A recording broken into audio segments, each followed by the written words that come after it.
here for round 5 now. Okay. So. A spot of Team Jab, we've got Albert. Punching up in the middle is going to be Jordan in the B spot. And then rounding it out is going to be Brian in C. They look so happy. Those players are going to go ahead and sit down now, but it wouldn't be a duel without an opponent. So ready to kick back at those jabs is Team Kamen Rider. Team Kamen Rider taking the stage now. Launching off that first kick is going to be Joseph in the A spot. Up next is Kevin in the B spot. And holding that kick down is going to be Tan in the C spot. Tan in the C spot. I love it when he's... Yeah. All right, so our teams are ready. They're getting their decks out and getting shuffled before we jump into our feature match. Now, I did mention we're going to see a lot of those fire decks tomorrow, so we're kind of trying to look at for the other strategies that have been successful for our players in the tournament thus far that don't involve Snake Eye Ash. And we got a matchup here where there's one team that's all playing the same deck, which I don't know is a strategy I would get behind in a 3v3, but maybe it's the right way to go and like you have a counter strategy to what you're expecting to play. I actually like the idea of all playing the same strategy. I made this comment earlier in the broadcast where if we were going to play the same strategy, I'd like there to be small tweaks because information from player A's match can be shared with player C, and there can be slight differences where a card like maybe Cosmic Cyclone is played in a sided game, and player A might inform player C, oh, they're siding Cosmic Cyclone, they're all playing the same deck, but there could be a difference in deck building where maybe player C simply doesn't have Cosmic Cyclone. So it can allow you to kind of utilize the fact that it's a team environment to potentially share information, but also potentially share incorrect information. And by making those minor tweaks in similar decks, you can sometimes take that advantage. And we actually see that here today, where we're going to see an entire team bring a deck that actually would have been quite potent at last 3v3 in Las Vegas, which is the Kashtira strategy. And there actually are some minor tweaks, especially in the side deck. And we saw it win the last YCS in Vegas, the team of Kashtira, and now the Team Kamen Riders is back again, trying to bring back the cash, and we're going to see if they're going to be able to take it. I do like that you're talking about having the little tweaks. It is another strategic layer to where you can kind of add on to some little misdirection maybe for the opponents, but even not even misdirection, more so misdirection because you're just going to assume that that other player is playing the same cards in the decks. I do like your opinion on tweaking the options, but there are opponents that are also going to be playing other strategies that maybe we have, or we've seen a ton of today actually, and that's going to be the voiceless voice strategy. So it is actually pretty popular and is doing pretty well in this room this weekend, even though maybe has kind of fallen in some of the feature matches we've had so far. It's definitely at the top tables. As you see, these teams are undefeated. One of the teams has a draw while the other team is 4-0, and that's the team featuring the voiceless voice. And even going back to round 3, if anyone's interested at home, one of the teams I was hoping to win this weekend, the one that I picked to win it, is going to be Team Mare Layer. That's going to feature Aaron Furman, Asal Wasitandrige, and of course Jesse Cotton. And they actually lost round 1 to a team of all 3 voiceless voice decks. Yeah, I heard the story was Jesse opened roll, his other 2 teammates did not. And that was just about that with the voiceless voice. When that deck gets to go without having to worry about a draw, that voiceless voice strategy is quite potent. Yeah, what's actually interesting about the voiceless voice strategy in this round is it's going to incorporate cards like Nadir Servant and the Dogmatica package, something that we haven't seen yet. Oh, can't wait to see it. So let's go and jump right into it. It's game 1, round 5 of Swiss. We're going to have 8 Swiss rounds today, so we have 3 more feature matches to bring you after this. But let's go ahead and do it. It's round 5. It's time to duel. Kevin versus Jordan. Kashtira versus voiceless voice. Will Jordan be the voice for the voiceless? Will Skull Guardian come down with low? I want to see it here in a feature match. I want to see how potent this deck can be when it has access to its cards and it goes first. But of course, we aren't seeing a pre-preparation of rights. We're not seeing anything. It's just going to be set to pass. Oh, I'm sorry, voiceless. I shouldn't have done this to you. But maybe they're, useful trap cards and he's going to be able to stall out the turn. It just seems to be now Kevin is on the draw. He draws the 6. So I saw a copy of Birth. I see a copy of Infinite Impermanence. I don't know if I actually see any of the ideal opening Kashtira monsters. It looks like a Scareclaw Kashtira, which certainly isn't one of them. Activate Scareclaw. Ooh, not the first action you want to do, but it is something. So it's actually not the So the Scareclaw Cash is going to allow him to banish a card from his hand, and it's going to be a Kashtira Birth to special summon it to the field. Okay. Anything else? Okay. Link away for Lightheart. So Theosis on Scareclaw. He does have Theosis. So this is going to allow him to get access to either Fenrir or Unicorn. And if he gets specifically Fenrir, he'll be able to get Rysart, and then that can banish Theosis from the deck to increase its level to 7, which allows him to return the Birth back to his hand. We can get that Birth back. Another thing he could have actually considered doing was normal summoning the Scareclaw. With the birth. Yeah, with Birth, and then not having to banish it, and then just activating Theosis. You forego your normal summon, but at this point, you're probably not going to utilize a normal summon in this turn anyway. So that may have been a potential play as well. And there's a super polarization. Super polarization. Love this card. Going to discard the ritual spell, but I can't get. Oh, wait a second. Oh, he can't summon Fenrir Earth. Yes, touche. Yeah. Theosis has to be a different attribute. Yes, touche. He actually has to go into. But this is huge. If he summons a different attribute, he can't super poly him, right? Because it'll be different attributes, different types. I guess I would definitely give him a warning. I think you go into Rysart here to get Theosis, yeah. I mean, so if I'm a judge, I give him that is a rough situation where warning for that. Opponent makes an illegal move, and then you have to set back the card that now your opponent just has good information on. Doesn't feel good. The more I'm thinking about it, actually, I think getting Unicorn banished here is okay, but you don't have the Theosis that's banished. If he searched Unicorn and then he searched the Birth to hand, he could at least make an Exceed play and then Birth back the Unicorn, which might be some layer of interaction against certain decks. Because with Birth, he can. Unicorn, you'll be able to banish from the graveyard face down and then banish from the extra deck. But this is also another way that you can get access to Birth, is to go immediately here into Dark Arm. Dark Arm, Dragon of Annihilation on the field, a powerful rank 7. He's going to be able to use the effect to destroy one of these spell or trap cards. I'm assuming he's going to choose the one that's not super poly. Yeah, unfortunate here. Yeah, I would be a little. Oh, it's also super poly. Yeah, I think Jordan is a little upset about that. But you got to keep maintain your composure. Focus on the rest of the game. But he does banish that Theosis, like you mentioned, to add the Birth. He's going to destroy them both anyway. So in the end of the day, having to reveal that super poly doesn't really matter. Didn't matter too much, as long as this was always like his route to go. Now he can Birth back the Unicorn and now use the effect to get a follow-up. So this is another. I think Dark Arm can still attack, right? Yeah, so I think this was always Kevin's plan, was to go this route to clear both of the spell and trap card zone. So no harm, no foul in revealing that. And now the Birth summons Unicorn. So we're kind of seeing like why Kashtira is still a contender. I mean, he's able to play through a couple spell and trap cards that are meta picks to line up against the Fire deck. Not as useful against Kashtira. It was almost useful. So you're going to use Unicorn to attack here, you're going to be the extra. You're going to find out very quickly it is early in the turn. Yeah, it's kind of. It even caught me for a second where I'm like, oh, you can get Fenrir, but obviously you can't because it shares the same attribute. It's just one of those unusual sequences. Indeed it is. But now Kevin is in the driver's seat. So he's going to attack with Unicorn, use the effect to take a peek into the extra deck and banish one of those cards face down. He does only play one copy of Dynamundo. I know you noticed that when we were looking at the deck list before the match started. Do you think that's something you're going to think about going after? I don't think Dynamundo is the worst thing here. I'd probably get rid of another thing that's going to be really interesting is you see the Shadal package. You see here that Jordan has actually not only brought Voiceless Voice, he has a Shadal Schism in his deck and a Shadal package in his extra deck. This is knowledge that Kevin is getting that wouldn't otherwise be given to him. That is huge. A good point there. And it looks like he is going after SP Little Knight. Another, usually a one of in a lot of extra decks.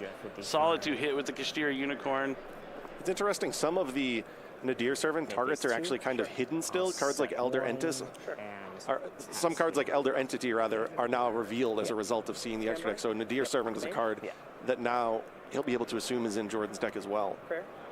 Definitely. Now looks like Jordan is going to start things off with the ritual spell. Prayers of the Voiceless Voice. The prayers are we have finally seen Skull Guardian. It's our third time watching Voiceless Voice. Did he tribute a low at least? No, he tributed a nib. I was too excited with the prayers. The Skull Guardian not as strong without low on the field. It's immediately met by infinite permanence. And I think Jordan has seen enough. And that is the game one. Without low, not great. And we're going into game 2. Not the start Jordan wanted. But, you know, you can take solace that you're going to be going first in the second game there, and hopefully you'll draw low. I mean, one of these Voiceless Voice players has to open up with low in one of these games when they're on the feature match stage. What I'm seeing right now from Voiceless is that the deck for the but that's why you have teammates. That's another good thing about the Team YCS is even if you don't draw great in game number 1, there's a chance like your teammates are holding it down for you on the other side. And it certainly seems like that would need to have been done with the voiceless voice decks that we've seen this so far, at least on the feature match table. They're 4-0 in the tournament, but for whatever reason, when they're in the feature match, Low just disappears. Low just disappears. When we needed her most, we couldn't find her, and then everything changed when the Fire King deck attacked. Oh man! But hopefully we get to see Low. But the other two teammates are going on while these players are side decking. I mean, I think even though Kashtira is a rogue strategy kind of, I think it is on people's radar. It is one of those decks you might run into through the tournament because this pre-format before Phantom Nightmare, it was kind of the deck that was on top. Surprisingly, a lot of people we've been gravitating towards, as you mentioned, with that Decode Talker Heat Soul line, being able to access a lot of those interactions from your hands. Dimension Shifter is always a powerful card. So it's definitely a deck that's on people's radar. So I'd imagine there's something in the side deck there that could be going into helping this Kashtira matchup. Believe it or not, the Kashtira deck can actually win via Access Code Talker when it does the Draco Sack play instead. So going second, you can do that whole... I think Voiceless to me, and I said this earlier, it feels like a more expensive, worse version of something like Vanadium. I feel like if you want to play a deck that can just go for an auto win, Vanadium with Calamities might just be the better option. And vice versa, just Vanadium in general. You can set up a board that doesn't lose to Super Poly. You can go Baron. You could go Phantasm. And then you go into, with Bish Balkan, you go into, what's it called? Cross Shape, Crimson Dragon, target Bish Balkan. Special summon out, make Crimson Dragon. Opponent can't do anything. You have a Baron negate. It just feels like it's a much better version of a deck. Why would you not? Okay, we're going back to game 2 now. Not necessarily interrupt the opponent on their turn. Definitely. Let's see if Dark Armored is going to touch down again in game number 2. Will Low be summoned? Jordan sure hopes so. Shifter. He draws his opening hand. I see Diviner. Diviner at least gets you to Low. I see a barrier to the Voiceless Voice. Finally we're going to see some action. Nice, beautiful. No, Shifter. no, I spoke too soon. No, at least it's a quarter-century secret rare one. I know that's what I would be saying. Beautiful card. Like, at least it looks nice. I think it looks nice too. Which, if your opponent's going to open Shifter, at least if they have multiple. Cool. All right, so he's going to be able to use the barrier, activate. He's going to be able to add a voiceless voice. Gonna add Low. Let's see what he decides to get. Oh, you can't get drawn finally now. has a full hand, but gets met by Dimension Shifter. Rough. Especially going to a tournament where you're like, I'm going to play against a lot of Snake Eye decks. Especially if I'm 4-0, you think you're going to run into Fire, but that's Yu-Gi-Oh! No, you're going to run into Shifter. So normal summon of Low. Low's going to be able to add a card from the deck to the hand as well. Let's see what Jordan decides to grab. Be able to place a spell or trap face up. Going to grab the trap since he has the spell already. The spell barrier has a cool effect. Really lives up to the name Barrier. If he has that ritual monster and Low on the field, he won't be able to target any of his cards. The big issue here is that he's going to typically rely on Low to conduct the ritual summon, but it has to go to the graveyard in order to be revived, so he's not going to be able to do that. And then in addition to that, he wouldn't be able to use Saphira from hand and then ditch the ritual spell to the graveyard and then use Saphira. This dimensional shifter is massive. You know, sometimes when there's newer strategies, you have to stop and think, how does Shifter line up against this deck? Unfortunately for our Voiceless Voice player here, it lines up really well. Really well. It looks like Kevin wants to check what these do, make sure he knows all their effects. Always make sure you read the cards. So Barrier's protection, he's going to need Low and also a light ritual monster. So he's going to need to get that second piece onto the field. Radiance would allow him to put that on the field, though. So it's a matter of whether or not he has that access. He needs another light ritual in his hand. Let's see what he can do here. I mean, even through Shifter, this is the best thing we've seen from Voiceless Voice. It's definitely a really good deck. I mean, there's a reason why this team is 4-0. Yeah. One thing to note, Radiance can only activate in the main phase, so you might be looking at this field and think, why doesn't he preemptively use Radiance to put the Skull Guardian on the field? He actually can only do that in the main phase. No, Kashtira, this is huge. This is the moment. This is the opportunity for Jordan and his Voiceless Voice strategy. Yeah, this is huge. Now he gets to play the Diviner that we saw him open in his original hand that would have been shut down, that was shut down by Shifter. No longer. Yep, and he has the option. He does. We saw with that Unicorn, he does play Heralded Arclight, or he can go ahead and send down the Trias, but it's met by Ash Blossom and Joyous Spring. That's fine. I But would that's, have. yeah, I don't think that's the card you want to ash. Well, I guess I he would would've probably, in this ashed case, since he the, has low, would send Baron. Herald Arclight to grab something like Skull Guardian. I think you have to ash it here Yeah. because I think you just have to hope that the other cards that he has aren't that great. The problem here is he still has the barrier on the field. I'll chain Cosmic Target Stage. Okay, now it makes a little more Why? sense. He's able to chain that Cosmic to the barrier to banish it. So barrier allows him to Okay, search it makes a every little bit single more turn, sense now. which is why But it has does great staying Kevin power. have another? Oh, here we are, Nadir Servant. This is Oh, another wow. card that I mean, wasn't that is- able to be activated he's with effect playing on the Nadir opening turn Servant because of Dimension Shifter. as All his well. starter cards are just right next to each other. Jeez, He and he has bricked- all of them. He has Low, Diviner, Nadir's this hand. He didn't have any in game number 1, but game 2, Voiceless Voice operating really well. And sitting Garura with Nadir Servant is huge because you're able to get a card and draw a fresh card from Garura. He'll presumably be searching Dogmatica Maximus. I love Nadir Servant. Oh, it's such a cool card. Really strong. Plus, like, all that Dogmatica and Albaz lore are just fantastic. Interesting. So it does add that. Maximus gets the draw from the Garura. Maybe we'll get to see that Shadal, access to the Shadal engine. I mean, he's going to try and finish him off this turn if he's able to. So if he can get Skull Guardian on the field, it's huge. He's going to summon the Maximus. This is also a strategy where you virtually never see Nibiru against Voiceless Voice. It just is never going to be live, and if it is live, Skull Guardian's going to have been active. So it's one of those things where if he can put 7,000 damage on the field, which he only has to do 7,000 because of Cosmic Cyclone, he might be able to win. Yeah, Skull Guardian with the low is 4,100 Okay. attack. Yeah, doubles. So you're sending Heat Soul. Pretty and- big. Oh, He put Apgalon. Maximus in defense mode, which I Oh, think this is actually might why it indicate was that here. It's not coming Apple- down. The Maximus Yeah. effect is activating to send 2. Probably You can also just reasonable to forget like it's assume not you're turn not 1. going to Sometimes Apple. I've seen that with a lot of players, but So being Schism. 4-0, I don't think that's something Jordan's going to overlook. He sends a couple monsters to the graveyard, including Apgalon. Apgalon's going to allow him to add a Shadal card from his deck to his hand and then send one to the graveyard, or send a card to the graveyard. So he's going to send Dogwood. Dogwood. that's an interesting one. I mean, I guess Kashtira would give you a ton of life points. Battle? Yeah. And if you're aware of the Access Kotaker combo that I was commenting on earlier, it makes it so that that's not 8,000 damage. Very true, yeah. I mean, if you have Dogwood, it's tough to do damage through that. If every monster you summon is giving them 2,500 life points here and there, but just a Tempting couple Dragon of could get attacks. through Dogwood. Looks like he's setting up for Shadal Schism, which is pretty strong against Kashtira. Oh, yeah. If you have something to like protect the window from like a Fenrir attack or something like that. Oh, we got an update on one of our other games. It does look like So Joseph has lost. Team Kamen Rider got the first game at table C, which Nice is even this is the spread. Team Kashtira basically. That's what I want to call Yeah, them. Team Kashtira really is. The entire Is that a team Biscuit? is on Kashtira. So we're going to see a normal summon of Kashtira Rise Hard. This is going to prompt Jordan to use Shadal Schism, banishing Apgalon and I mean, if a I'm Dart Kevin from the at this graveyard point, it's hard for my opponent to lose this one. to summon Winda. The fact that the normal summon has now been conducted, the only way to get that off the field is to crash into a monster and then At summon this point, Fenrir, you but then have you to don't have the battle really phase go to use with Fenrir's it. effect to banish face down. So I think Jordan in our Voiceless Voice might be in a pretty winning position right now. Just target Rice Hard. All right, here's Theosis, Just let it targeting go. Rise Heart. It's going to summon a Kashtira monster with a different attribute. That's fine. Okay. I You like let Kevin them though. He's going to summon- continue to push, maybe put the Fenrir in defense, and then No, pass no, well, you get probably Scare attack Cash over here. the Diviner or the low, and You have then to get Scare pass Claw turn, and Cash maybe here, yeah. Jordan uses a monster effect. You only get to special summon.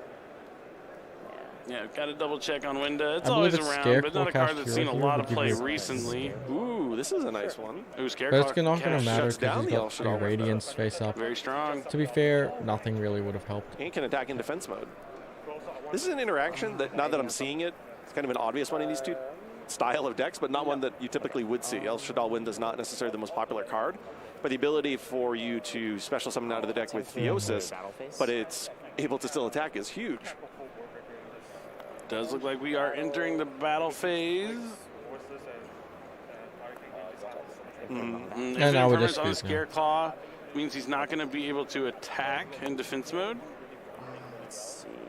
Protecting Jordan, the window sorry, here. Kevin, there is nothing you can do here. It also shuts off Pick up your the cards and Rise go Heart to game attacking 3. into it as 30 well. minutes for game 3. Pick Oh, up your just to cards. negate the effect for the rest. Yeah. Declare attack on low. Yeah, sure.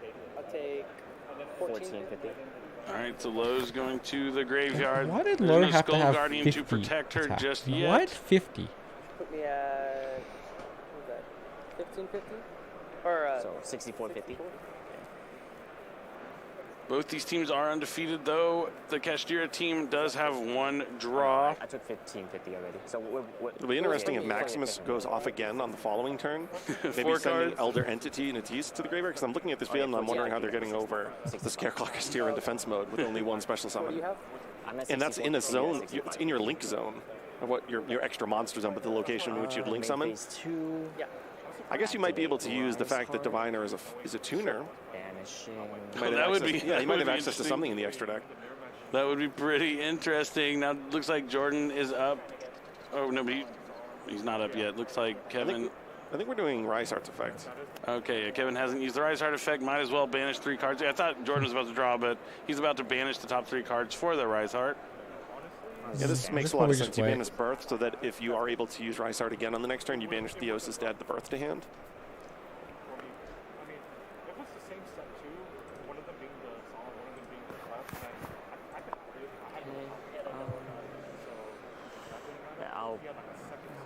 I'll pass here. All right, not much here from Kevin. Just the Scareclaw cash in defense mode, Rise Heart in attack mode. 2 cards in hand, it looks like. And now Jordan's going to start his turn by link summoning away the Winda and the Diviner. That's one way to clear out your windows. Oh, it could be a synchro summon still. Oh, I guess it is true, too. Okay, SP Little Knight. Yep, SP, that's a good way to add it.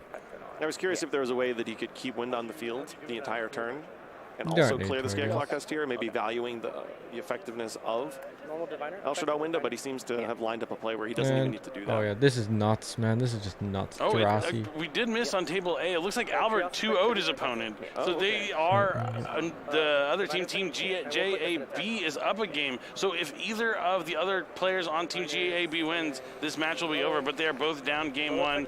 So it looks like Albert is really hoping on his teammates to run it back, and Jordan is well on his way.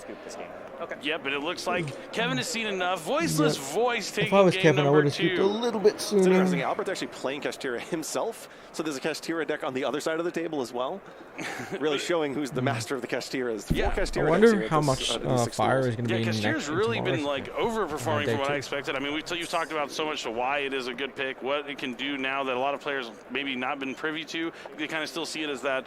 But there's no Arise Heart. What am I supposed to do? There are a lot of ways. You mentioned using all those link monsters in your extra deck to really incorporate new ways to have new life into this Kashtira strategy. But we're seeing Voiceless Voice trying to run it back. But going second, game 3, tough. And the fact that they all lost game 1 means they're all going to be going second in game 3. Even though their teammate won, it's going to be a tough order. But I think Jordan might be able to do it with Voiceless Voice. It's really going to depend on the hand that Kevin opens up with his Kashtira deck. I'm really hoping that he actually is able to show off the Deco Talk or Heat Soul combo that we haven't actually fully seen in its totality. One thing to know about Kashtira, because you look at the strategy and you say, well, these cards are all older cards. What has been released in the past couple of months that has boosted it? It's actually one of the decks that benefits from Super Star Slayer, Typhon, Sky Crisis more than any of the others, because the deck has 2 Exceed monsters, both Big Eye and Dark Armed, that require you to forego battle, at least in main phase 1. However, your opponent has reached the threshold of special summoning, you can use their effects in main phase 1 and then overlay Star Slayer over your Big Eye, and now all of a sudden you have another monster on the field that can attack. So as long as you've kind of managed your attack threshold over the course of your monsters, you can actually utilize Sky Crisis as an Exceed monster over those monsters that can no longer attack. It reminds me of, what is it, like a Tomb into Gaia Dragon? Is that Something what it like used to be? Like where you just get to put, there's just that monster, the extra deck you get to put on top because you're going to get that damage across. I really like that. But I mean, yeah, I think Kashtira has definitely been the surprise pick. I'm looking forward to the top cut. I wonder how many Kashtira are going to make it, if it's going to have a decent representation, if it's going to have like equal representation with Voiceless Voice. These are the things, the questions I want answered this weekend, and hopefully we're going to find out. There are going to be a lot of Snake Eye decks as well. They are around. Oh, yeah, we're going to have plenty of that coming, Yeah, day 2. So we're happy to look at some of these other strategies that are viable for this format. And the fact that when we look at the decks like Team Kashtira here, and they're not playing against Snake Eye, really goes to show you how much variety is actually included in this tournament. Like, you don't just have to play Fire King Snake Eye. There's plenty of other options to still manage to win. Yeah, I was walking around some of the top tables in between rounds, and I saw a variety of different strategies. I actually saw the 3 Kashtira decks side by side and kind of caught myself. I was like, wait a minute, I just walked into a time machine. Is this Las Vegas? Are we in 2023? I love that all 3 players committed to it. Like, I've seen one player on Kashtira. We actually see that here with Team GAB. But a full commit Pretty impressive. All right, looks like they are shuffled up and side decked, so let's jump into it. It's game 3 of our 5th round of Swiss. Okay, game 3. If Finally the get to see team game 3. JAB player wins, It's gonna the be a good match game 3, will it's gonna be a conclude, and they quick will be game our 3. winners. It's going to be up to Jordan and his voiceless voice against Kevin and his Kashtira strategy. Let's Kevin see. not opening up as bad as he did in the last game.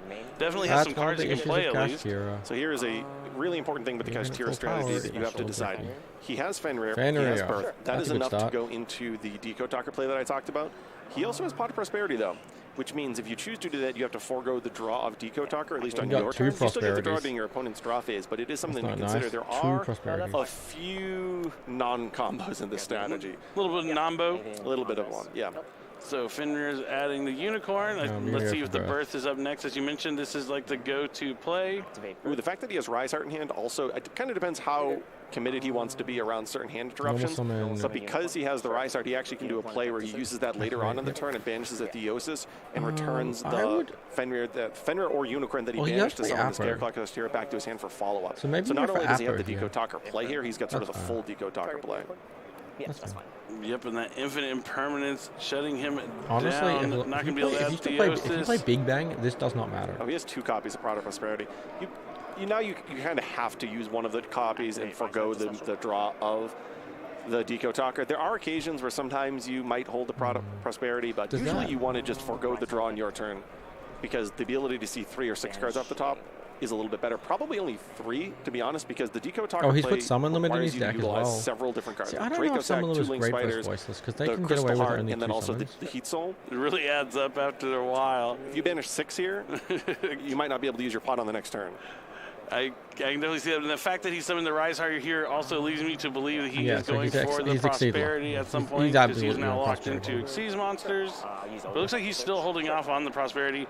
Maybe he wants to thin his deck out as much as possible and try and dig for some of those side deck cards. Like we just saw at the front of his deck there, Summon Limit would be a good one he wants to draw into. But getting access to Kashtira Preparations is huge. Preparations lines up really well into like an infinite permanence they activate on their turn. You get take a little peek at their hand. Which is always valuable.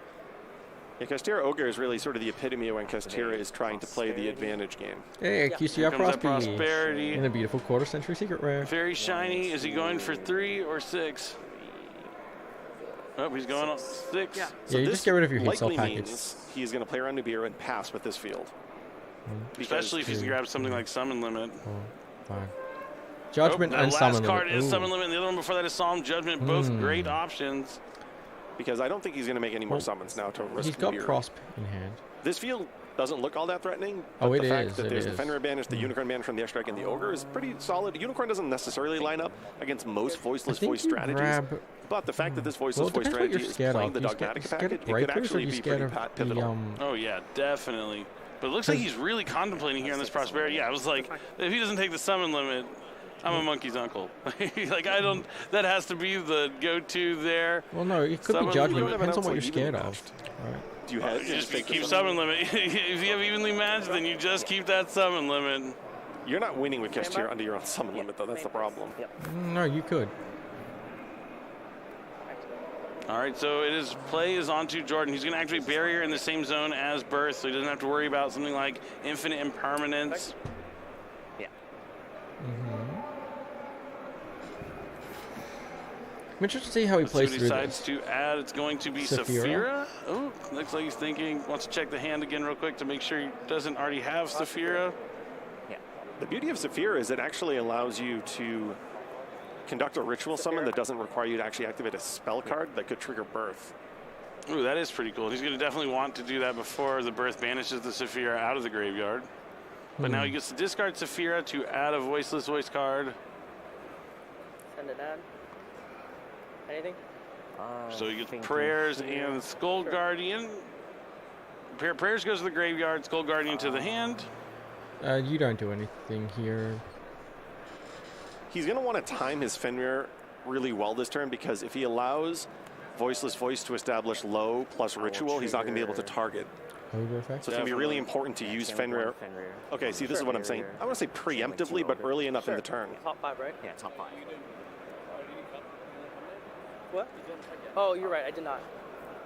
So here he's going Fenrir banishing the And barrier. then I would Now he's using chain Ogre. Summon Limit here. Not and- effectively. Oh, You don't want to see evenly matched after the barriers on the field. Oh, maybe like the idea was thinning out his deck, then going to the prosperity, but does he have a way to get the barrier off the field? No, it just got targeted by Fenrir. Oh, it did? So this is Ogre's effect. Oh, this is Ogre. Oh, I thought he prosperity. Okay, I was all confused. I looked down for 1 second, looked up, saw a lot of cards with the Ogre, not prosperity. This is way worse.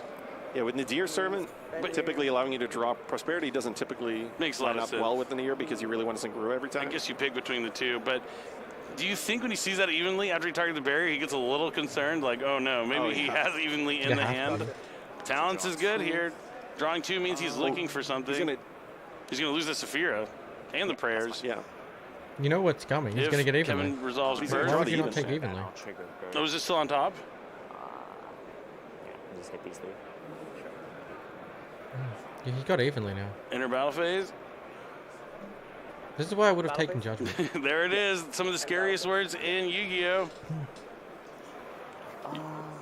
This is amazing. Maybe you do banish it from the top of the deck just to play around the ability to draw into it. Does he keep the summon limit? Does he keep the Kashtira Unicorn? He's going to keep the Unicorn. Okay. So that maybe he has something from the hand to use? No, you keep Oh, Unicorn. man. Let's go. Voiceless. This is one of the most back-breaking evenly matches we've seen in a while. Yeah, like you get rid of I was the going to say evenly that because you you now were know that talking that about card you could just be take summon live. limit, and then you just hedge and take solemn judgment though. I mean, in retrospect, you wish he certainly did, but Like, It I does don't look even like he is going to I don't end up think Summon keeping Limit is very summon good limit. versus Voiceless. But a deck that can play through summon limit is So, like, this is Voiceless why I Voice. would have Like, it gone only needs 2 anti-style. summons, right? Well, technically 3, I guess. yeah, the revival is pretty big. Low effect. Yeah. So he's going to summon low, use low's effect. This is summon number 1. Problem is we've already used barrier, and Saphira is no longer banished. Or sorry, is now banished face down. Is no longer in the graveyard to be used. So I don't know how he's actually going to ritual summon this turn. He also lost a prayers that was in the graveyard, which is valuable as well. Yeah, it's just going to set a face down behind the low. He knows that that card is summon limit. Going to link away the low into a link Karibo. Might This as is well why I flip would it. have kept Unicorn. Thinking if he wants to flip it with the summon limit or maybe wait for an attempt at a ritual summon. I don't think you flip it up. Go ahead. Yep, does looks like he holds off on it, and then Jordan's going to pass with link Karibo on the field. Because one Birth, one Fenrir, one I don't think Unicorn could be that huge was in the right getting it choice. back I would into have the kept. game, I would have taken reestablishing his Judgment because field, again, or this. that's a good draw. Pressure Planet Race off, coming down for Kevin. Game 3. Planet's fine. Okay. Ooh, Planet is resolving. Because if he can get through this field and then flip summon limit, it's sort of as if the evenly match didn't matter. Yeah. Grab Unicorn. That's fine. Anything on res? No. Okay. All right, Unicorn to the Special hand. Unicorn. Special summons from the hand since he controls no monsters. Back the Unicorn to search. Yeah. Ooh. Okay, Not let's getting go. to his hand here is This huge. is game over. You get Theosis. Theosis. Okay, so he's going to go Theosis. Activate Theosis, target Unicorn. Looks like Jordan is considering his options in response to this Theosis. Special Fenrir. Fenrir effect to search. That is fine. Oh, Dark Arm Dragon of Annihilation is Here, able to potentially go we could see Scareclaw work here. Kashtira. Grab Rise Heart. Oh, Rise Heart, okay. Yep, Dark Arm Dragon of Annihilation line. Yeah, you go Rise Heart, Dark Arm Dragon of I really wish I Annihilation, could see his banish your banished birth, pile get really birth quick. back, bring it back. It's face down. Just to know. But some of the early things that he banished, because it's that giant evenly match. Okay, I didn't think there were any face-up banished cards. Special Rise Heart or effect to summon. Here he's activating the effect. Now he's locked into. And he was locked into it after effect- Theosis. Seed monsters. Banish. All right, looks like A no birth. new updates, but Albert still won it. Table 1 team, Okay. JAB up a game. It's looking good for Yeah, the reason Kevin he actually right didn't now. search birth is all of his Kashtira monsters got banished face down. We kind of instinctually assumed there would be something in his Dark Arm graveyard, Dragon of but they actually just Annihilation. all got banished face down because he left them all 4 on the field. So that does make sense as to why you went into Rise Heart Anything on and summon? Fenrir into Rise Heart. Electric trap. All right, so here comes the Dark Arm Dragon. He's going to flip up Barrier, but not use the effects, since I don't think he can. I don't think it does No, anything, he's does going to it? use Radiance. Radiance doesn't. If he can, I mean, if he can do it. Does, He has you to have ever a do light anything with ritual that or card? spell in his hand. Fenrir target the trap. I'll chain. He does. He's going to activate the effect. Yeah. So he must have one in hand. Okay, yep. Oh, the Skull Guardian he grabbed earlier. Special summon And a now he's voiceless going to be able to monster. special summon the low from Okay. the graveyard. Hmm.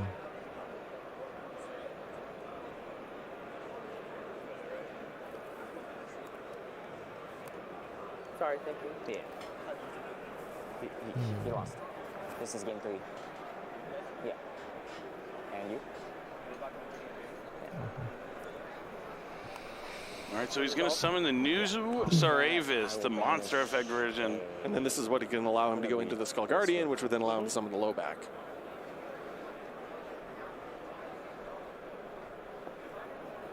So when your opponent activates a card or effect, he's going to be able to return this back to his hand to special summon a light ritual from his hand or deck. And then a new chain, I'll trigger Theos' target birth to add I'll that. chain.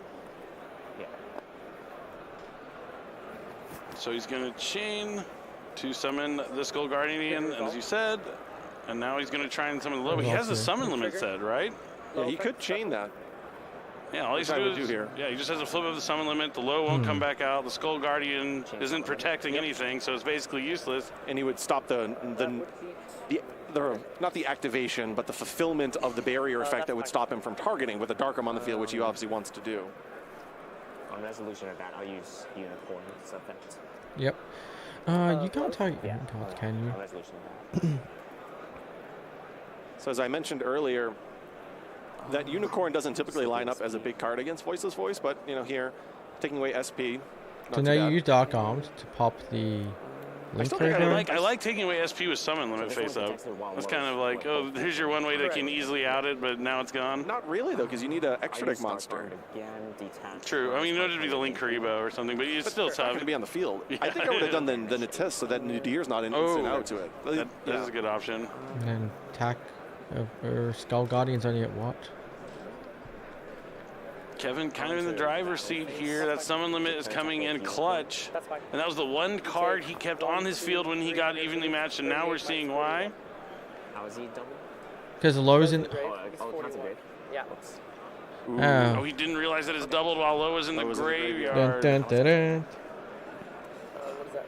He's 41. 41 and you're 30, 28. Yeah, I think he just Dark Armed the Link Karibo. 1300? Just attack the Link and then force out the effect from Link Karibo. Oh, no, that's first damage. No, he didn't Dark Arm the Skull Guardian. Why would you not Dark Arm the Skull Guardian? Put you at 67? Oh, no. 67. Slight You're misstep not here Dark from Arm. Kevin. That was arguably the worst choice. Sure. Activate Worst choice right there. Activating that second copy of Prosperity. This time it's 3 for sure, right? There's no way he can do 6. Yeah, he was able to do 6 because he just gave up on ever using the Kotaker play. Which also means he gives up access Kotaker as well. But he can't summon anymore because he's under the limit. I'll finish 3. That's fine. You can't Jordan summon letting his teammates know what kind of situation he's in. This very well could be the last game of this round. I don't really know what he can find here, unfortunately for our Kashtira player. I feel like Smashing Ground might be good enough. Like he just needs to get this Skull Not- Guardian off the field if possible, but even then it's tough. Judgment. Because I mean, I guess he can always go into Typhon, right? Oh no, he No, can't. we- He's under some limit, and I think he only summoned from the extra deck once. Yeah, you're not like going into Typhon much against. Voiceless Voice at I think you all, take yeah. Judgment here, don't you? Does he go for Ash or Solemn here? He's not going to grab that Race Off. I would doubt it. Looks like he doesn't want any of them. I'm going to put them all back. I mean, yeah, Kevin misplayed himself here. You know, it's probably the Goes pressure for of the Ash feature Blossom and Joyous match. Spring.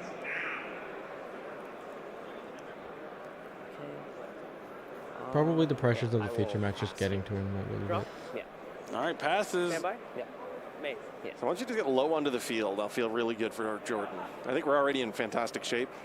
Yeah. Leaving that Skull Guardian in the field is tough. I'm assuming he's going to be able to, I mean, he has the barrier face up he's already. I'll go barrier effect. He's going to use the effect. Kevin did have grab the to Ash negate Blossom off Pot of Prosperity. Is this going to, I mean, you have to use it here. Yeah. There's no reason not to. You have to. You just have to hope they don't have another way to get too low. Yeah, I'll dash it. That's fine. It's an important thing to understand with these new cards. You can only negate with Skull Guardian if low is actually physically on the field. The attack boost is in both places, both the field and graveyard. hold on, if it's a you really did important that- interaction against the Skull Guardian strategy. Okay, Or the you lose Voiceless the Voice Fury strategy with Skull in hand. Guardian, of course. Indeed, and now it looks like Saphira is going to come down from Jordan. It's going to send that Prayers of the Voiceless voice to the graveyard to add another copy of Skull Guardian. So if he just dark armed the Skull Guardian, if a original monster leaves the field, he can special summon a different one from the deck, so that's going to be valuable. He's going to banish the Saravis to summon Skull Guardian, and then Skull Guardian is going to allow Low to come back to the field. Finally, I think this is the first time all weekend I have seen I think you just Barrier, lose, Skull right? Guardian, Low, all together. Prayers have been answered on the field at once. Has the Radiance as well. This is what the deck is supposed to do. Gives the voice to the Voiceless. And now he's going to battle phase. Jordan's going to take down that Dark Armed with Skull Guardian. Okay, yeah. 11. Direct attack, 4,100. That monster's Jordan's attack like, is finally doubled I get to because play. it is the Protector of Low. And now he's the summon limit working in Jordan's favor. 1,500. Always That's one of the why I'm drawbacks of playing I'm Summon just going to Limit say and about Anti-Spell Kevin, I Fragrance. do not agree It with seems like, siding in Summon I Limit wouldn't say for this every match. game, I don't think it's a 1-to-1 ratio, but it seems like maybe every 3 games that Summon Limit wins you, there's that other, there's a 4th game where it does the complete opposite. Same with Anti-Spell Fragrance. I've seen so many games where a player starts with Anti-Spell Fragrance, Great, right? Yeah. and the next thing you know, they're under Anti-Spell Fragrance and lose because they top deck Pot of Prosperity. Oh, seen it so many times. That is so true. Definitely, there's a downside. It's great as long as you're stopping your opponent until it's not, and then it's stopping you. So it looks like he is going to. Did he use? No, he's still under summon limits. So he's not going to start Avis. He's going to activate another copy of Barrier and pass. That makes sense. We saw Cosmic Cyclone in this match. So by activating a second copy, even though it doesn't have any effect inherently to search, it does give you an extra bit of protection. Yeah, now I the have Skull to go back Guardian to is going to be shuffled back into the deck, the one that was summoned off Saphira. But still, Off of Saravis. All the names. Yeah, there's 2 Saviras, 2 Saravis. Yeah. Well, but they're all good. Let's see. He I don't still think the has life that points other are Skull updated. Guardian Kevin is not on on the 67. field for that negate. What's interesting is you usually don't actually see that shuffle effect because you can just Dino Mondo. Oh, you just link it up, but the summon limit is. Yeah, it's just a weird situation where you actually. That's what I love about Yu-Gi-Oh! Is like, gone. no matter how many times you play, you're still going to encounter new scenarios. Every game kind of feels like a fresh game, depending on like how the cards are drawn. like, a lot of other this is games like- kind of follow a formulaic Jordan pattern, has but I an really ideal like board set up here. what the where side deck provides. He's essentially got his full board with summon limit, but the summon limit is I the don't know if there's opponent's. any Theosis That's even left in this. worse. Oh boy. He's going to normal summon Kashtira Risehard, try to boy. banish a card from the deck, and the top 3 cards from Okay, Jordan's I really deck. feel like I'm Let's see making what this he too goes interesting. with. It has to be Theosis. There's not really another option. Theosis lets you add a banished Kashtira card back to your hand when it's banished. I mean, there's not much really to say at this one. Once again, looking for the following 2 teams for the main event stage. Team Just the Runic Tip. This effect. Team TK's Disciples. So here we have Theosis adding back from the banished Just file. as a tip. But I'm not really sure what that Fenrir is going to do unless he has Birth. Oh god, I love the pun names. And he might. I think I see it. And there it is, I Kashtira would just Birth. probably negate. Yeah, I the was about to say, birth. this is probably going to get negated because if he doesn't have another Birth, Yep. Negate. he's checking to make sure it destroys it, or else he would just be able to use the effects. Yeah, you got this one. Oh, Kevin is going to concede, and Jordan wins with Voiceless Voice. And not only did he win this round, he's won the previous 4. Yeah. So there's a chance. Yeah. Oh, no, that's it. Team JAB's over. They won. They win. They won. Their Kashtira player He won. left it, and I had Jordan the wins with talent, and I was like, Voiceless that's Voice, it. and Voiceless That's Voice it. is I'm moving getting on the talent. I don't even care if 5-0 he here at the gets Team right. YCS in Las Vegas. Yep. And incredibly exciting. We finally got to see Slight it. misplay by Jordan. When we saw our Voiceless Voice players at 2 Super Polys to start the game, Slight I was like, misplay not by a little again. nervous. Not mean, again. not Not Jordan, like this. But finally, we got to see Kevin. that full field, the protection of Well, barrier, good to see utility Voice of radiance, I'll see the you guys back destruction, and for special round summon 6. effects.